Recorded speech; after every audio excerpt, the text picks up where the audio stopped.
Super Bowl 45 has come and gone, and I'm proud to say that my prediction has come to pass. Woo!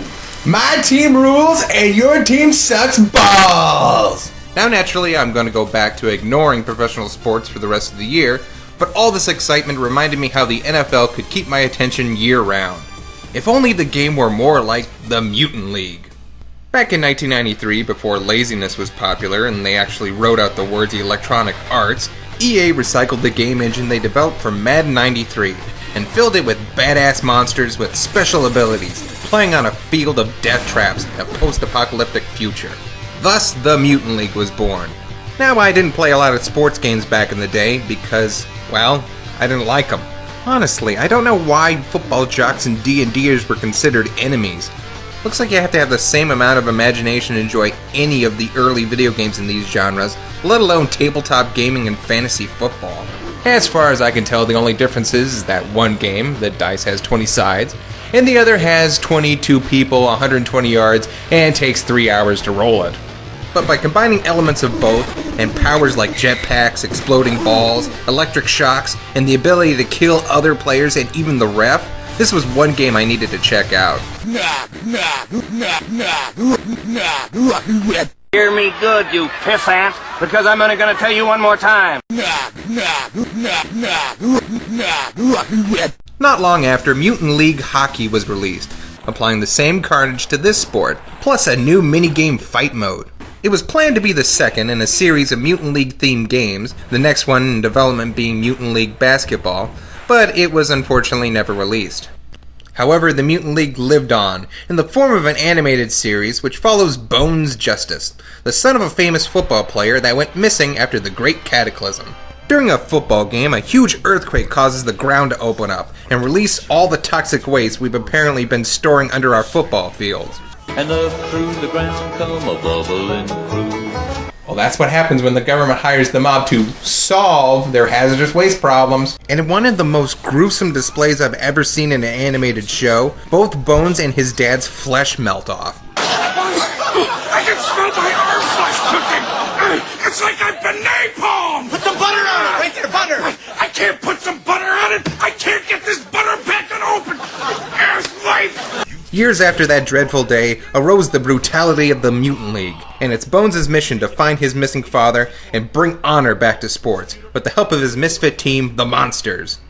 Duh, Monsters! Duh, Monsters! Now, the two selling points of this series were the integration of 3D graphics, which look pretty crappy now, but were pretty cool back in the day, and the intense violence and gore. I'm serious, look at this shit!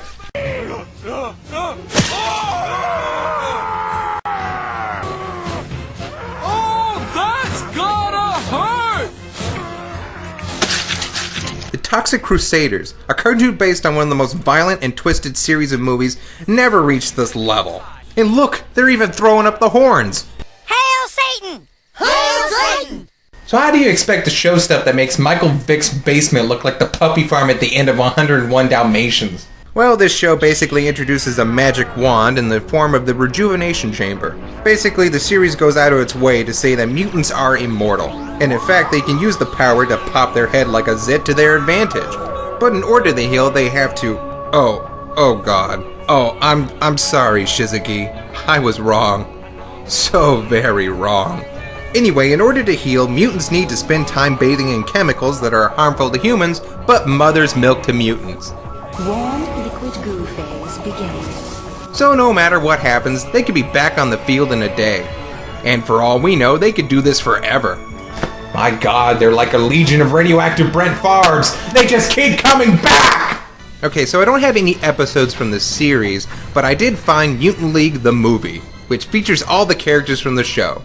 So what's the plot of this movie? Well, nothing really, because it's just a bunch of clips from different episodes, edited together to make it seem like the big bad villain has challenged our heroes to a decathlon of events.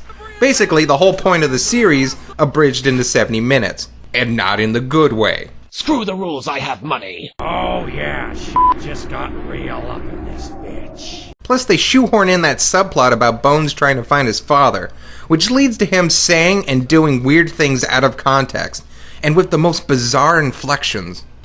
He's out there somewhere. I just gotta find him. Whoa, he would have contacted you if he was. Face it, Bones, your dad's gone. My dad's alive. Don't you ever say that again. You got me? I was just thinking. I was worried about you. I'm okay. I got some news about my dad. What was it, Bones? Is he alive? I'm sure of it. Just don't know where he is right now, Sherry. I must focus. I must focus. Bones, you're back. It's about time. I had some things to deal with. I'm sorry. I know, but let's not dwell on it. Just get out there and stomp some Slayers. For you, anything. He's like an even more mutated Tommy Wiseau. You are tearing me apart! And then there's the announcer, who's the most annoying thing about the whole production. What does an all-star college athlete do the year after he graduates? We have that answer for you in this player profile, brought to you by Grip Industries. If you can't feel it, it's not grip. Razor's life outside of the Mutant League is almost a mirror image of his life in the Dome. This is a Lizzoid who lives life in the fast lane. Not only does his voice make you want to run headfirst into a wall without a helmet, but they use him to move the plot along from event to event. He's the linchpin of the whole movie. And maybe I wouldn't mind if it was like a Howard Cosell or Mad impression, but it sounds more like a death Jerry Seinfeld. You are nothing but a piece of crap. Not only does the announcer drag things out, but this movie is bloated with useless profiles about characters we already know about in clips that we already have or are going to see later. Then you have replays and summaries of clips that you literally just saw seconds ago. So, basically like a real football game. Man, if they can only interrupt the monotony with some jaw-dropping and clever commercials. Hey kids, yeah you, never wear anything but spikies or I'm coming after you. For real. Spikies, the official shoe of the Mutant League. Oh yeah, they have satirical commercials, which again are just padding. Who watches this crap anyway? Oh! Oh, great. It's starting. The voice acting is terrible all around. Like this Doctor Shitty Shatner impression. I'm glad you stopped by. I found that file you asked for. It was buried deep in our hospital archives. Does it say what happened? It seems your father was admitted shortly after the quake. I knew it. Does it say anything else? He was transferred to a research facility. Or how this reporter spontaneously mutates a southern accent by the end of the movie. I know he hated giving up that money. Not as much as KT. Prig will take it out of his hide. It means a lot to me that you guys stuck in there. Thanks. The bottom line is the monsters are still together, and once again we kick Prig's butt to the curb. I wish you had more info on your dad. I know Prig was behind it. Don't worry, Prig will get his. I'm more sure of it every day. Yeah, that's right. That's how the movie ends. The monsters win the championship in the most anticlimactic way possible, and ends with Bones not finding his father, even though it was one of the stipulations of the championship. If the monsters beat the Slayers today, you tell me what I want to know about my father. And when the Slayers win, you get what you wanted. Me. And of course the bad guy knows. He basically admitted to it. You were there, remember? But I guess reality, much like your cellular structure, is just breaking down. You're mine. Is this some sort of gay thing?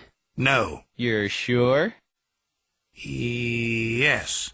The video games may have been a cash-in on popular sports games that EA already designed, but at least they were well made and added unique features. The cartoon series was just a cash-in on the games, and it was bad, but passable, as far as Saturday morning cartoons go. And you have to commend it for most likely being the only show that actually surpasses the gore of its source material.